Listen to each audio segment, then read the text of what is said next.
Hoje mais um vídeo que vocês tanto pediram, tanto reclamaram que eu não estava fazendo. Mais um vídeo para o vestibular da UNEB.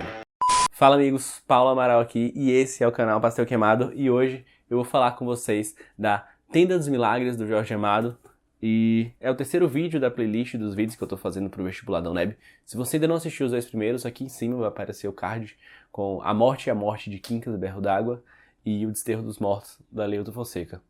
E além da tenda, eu vou fazer também o vídeo do Essa Terra, do Antônio Torres, e o Largo da Palma, do Adonias Filho. Também tem o Além de Estar, da Helena, mas esse vai sair um pouquinho mais próximo do vestibular, porque eu só consegui o livro recentemente. Tem uma escrita que me mandou o PDF, muito obrigado. Tava sofrendo muito para conseguir esse livro, dá muito trabalho. E então depois da vinheta a gente vai falar um pouquinho sobre esse livro.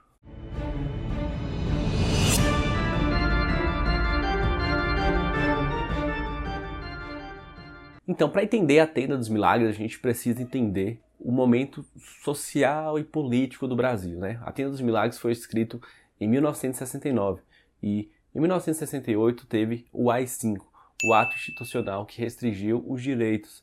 Então, estavam florescendo muitos movimentos, né? Teve o tropicalismo, teve o Proibido Proibir, e então Jorge Amado não ficou quieto com isso. Ele, como escritor que era, se enquadra na segunda fase modernista, né? Uma fase que denunciava as mazelas sociais. Ele, no livro Tenda dos Milagres, vai denunciar isso, né? A pobreza que tinha na Bahia, no Brasil como um todo naquele momento, né?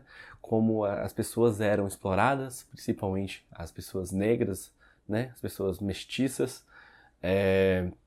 Vai mostrar a intolerância religiosa também, né? Como o Candomblé sofreu para se inserir aqui no Brasil. Então a história começa com o Pedro Arcanjo conversando com alguns amigos na mesa de bar, falando sobre Hitler, que Hitler estava matando muitas pessoas e tal. Imagina se ele chegasse aqui. Mas acaba esse papo e ele vai para casa. E aí ele acaba morrendo no meio do caminho, né? Sozinho mesmo, de causa natural. E a história acaba se desenrolando e acaba chegando no Brasil um ganhador do prêmio Nobel, Leverson, né? Inicialmente ele vai para o Rio de Janeiro, mas depois ele vem para a Bahia. Chegando na Bahia, ele vai dar uma entrevista coletiva para vários repórteres, vai falar o que motivou ele ter vindo para cá, o que ele buscava aqui na Bahia. E aí ele acaba conhecendo a Ana Mercedes, né? Uma mulata muito bonita. Ele até falou que ela era o tipo de mulher que Pedro Arcanjo falava nos seus livros.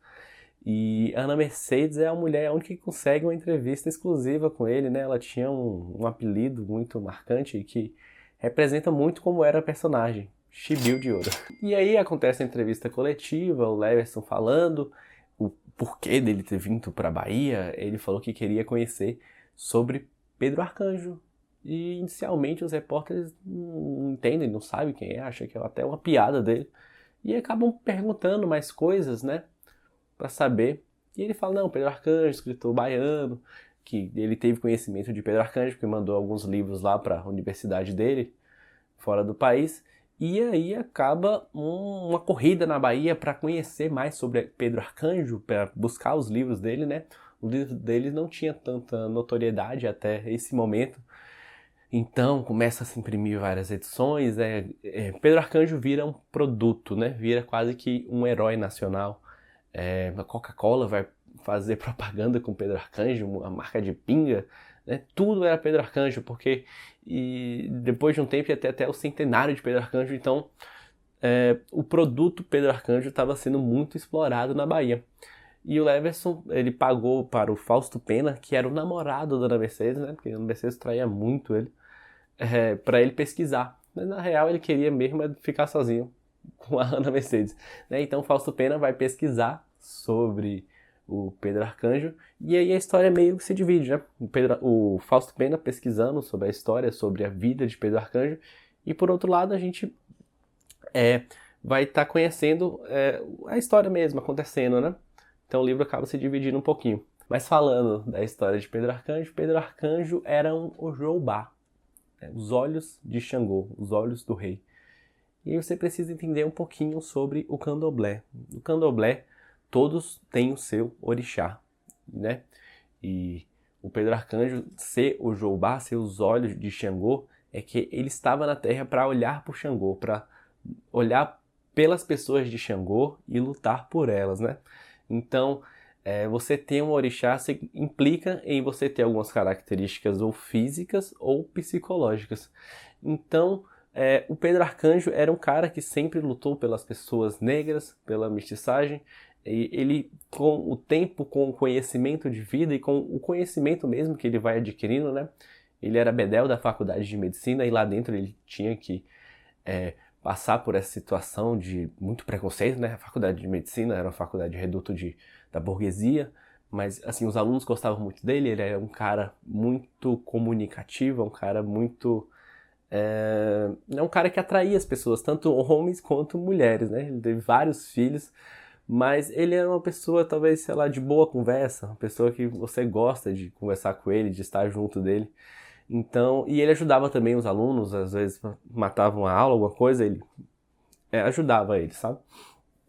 Então, na faculdade tem um professor Nilo Argolo, que odeia ele, odeia negros, ele vê negros como animais que falam, ele não suporta, ele tenta até criar leis para fazer uma separação no Brasil, quem é branco fica nos estados principais, quem não vai pro Amazonas, para Goiás, acho que foram esses os estados que ele falou, e isso era algo provisório. Depois ele queria mandar essas pessoas de volta para a África, né? Ele queria fazer algo pior que o apartheid aqui no nosso país.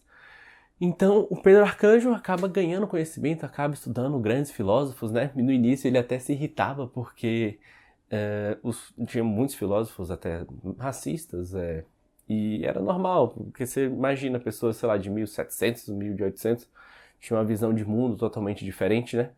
Se você pensar que coisas que hoje, em 2017, são erradas e há 20 anos eram corretas, imagina com uma diferença de tempo tão grande. Então Pedro Arcanjo vai ganhando mais conhecimento, escreve 2 livros que vai irritando mais ainda o professor Nilo Argolo, né? Ele que achava que todos os negros eram burros, que não tinham nenhum conhecimento, e o Pedro Arcanjo era um cara incrível, ele era um cara que dominava várias línguas, ele falava o francês, o inglês, até se arriscava no alemão.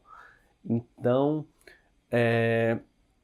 tudo isso vai ferroando, assim se posso dizer, o professor. Mas o livro mais impactante do Pedro Arcanjo é o 3º livro, né? O livro que ele vai contar a história da hereditariedade das famílias na Bahia. E para escrever esse livro ele acabou conhecendo até uma senhora velhinha que se chamava Isabela, que ela era parente do Nilo Argolo.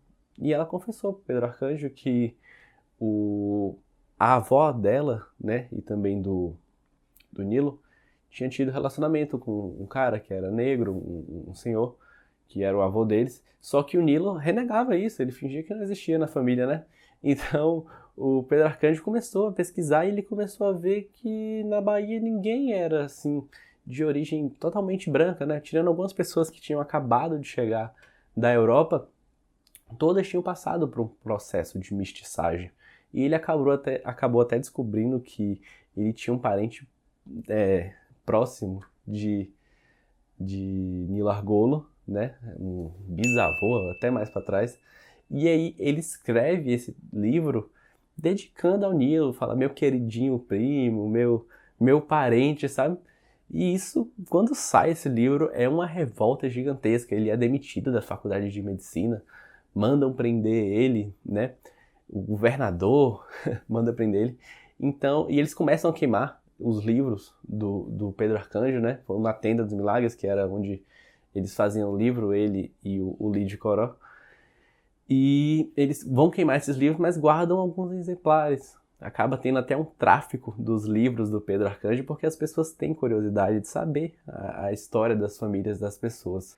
Então, a obra, basicamente, o Jorge Amado vai trabalhando algumas questões para mostrar para vocês essa luta do negro, do pobre, do candomblé. Então, ele vai mostrar o afoxé na Bahia, que tinha a polícia não queria que o afoxé saísse, né? Tinha um delegado, Pedrito Gordo, acho que se eu não me engano é esse o nome dele, que ele era super contra o candomblé, contra o ritual, né? A macumba, não sei se vocês sabem, é o ritual, é o instrumento do candomblé, né? Não é o despacho, que as pessoas muitas vezes confundem. E então, o livro é isso. São várias histórias que ele vai mostrando, né? Também teve a história do garoto Tadeu, que foi um garoto que foi morar com o Pedro Arcanjo e com o Lídio, que ele, por meio do conhecimento, acaba conseguindo se formar em engenharia, o que era muito difícil naquela época para quem não tinha dinheiro, e volta e quer casar com uma garota branca, e o pai da garota é um cara dono de muitas terras, de muito poder social, e manda prender ele. Só não é preso porque tinha um advogado lá que ele conhecia, mas que se ele não tivesse, ele ia impor a força dele e ia ser preso mesmo. Então, o que vocês precisam levar para a prova de vocês é isso, né? A prova sempre cobra esse tipo de conhecimento, a intolerância ou religiosa ou racial, né? O processo de miscigenação que aconteceu tanto na Bahia quanto no Brasil. Espero que vocês tenham gostado desse vídeo, espero que eles tenham ajudado vocês. Até o próximo, um grande abraço, deixa o like de vocês, se inscreva no canal. Tchau, tchau.